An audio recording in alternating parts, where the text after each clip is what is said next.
comes to the Rcmp commissioner, who has now been accused of interfering in Nova Scotia's mass shooting investigation, and in specifically to help the Liberal government when it comes to gun control agenda. This is very specific. This is one of the most horrific stories in Canadian history when it comes to the mass murder that happened in Nova Scotia, where 22 people were killed.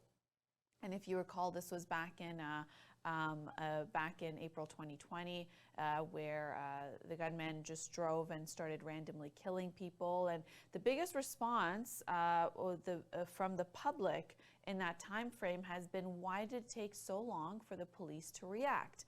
That's what's been asked for quite some time, in terms of the police not notifying, putting out a public alert when it comes to our mobile phones to say that there is a mass shooter out there, as they continue driving through parts of Nova Scotia and killing 22 people and injuring many more. And now it's come to revelation that the Rcmp commissioner, Brenda Lucki, had pressed the Mounties when it comes to disclosing the weapons that were used in the Nova Scotia mass shooting. And essentially, the commissioner said that this was to help advance the Liberal government's gun control legislation.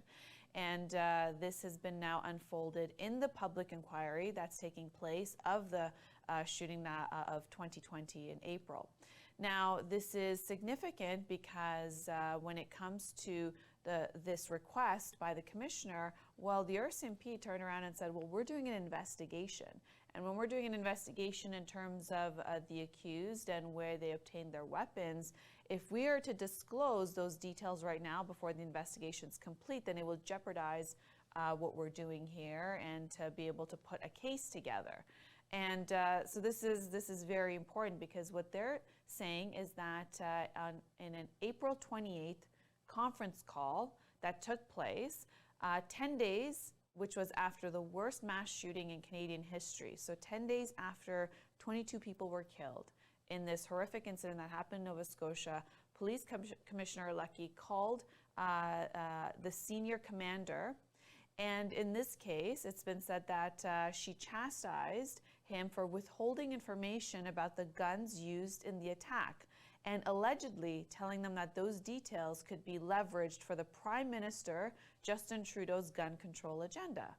Very, very significant, because as these revelations show that essentially there was political interference when it comes to an investigation for for political purposes.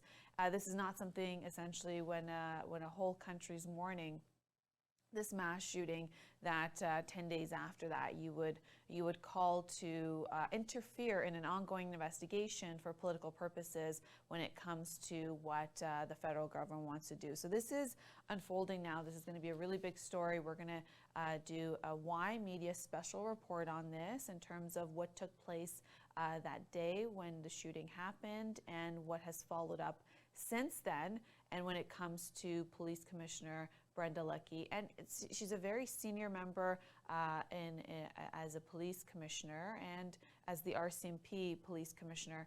So it's very alarming to know that knowing the protocol that political and politicians and elected officials do not interfere with the rule of law and their ability to do their job. Unfortunately, this is, if this has taken place and it's been documented. And now the other thing is that since she's made the request and it was documented by high commanding officers, that could it reveal that potentially there is a history of this sort of requests, and it was their due diligence to document those conversations. And as that unfolds, we'll definitely bring the stories to you.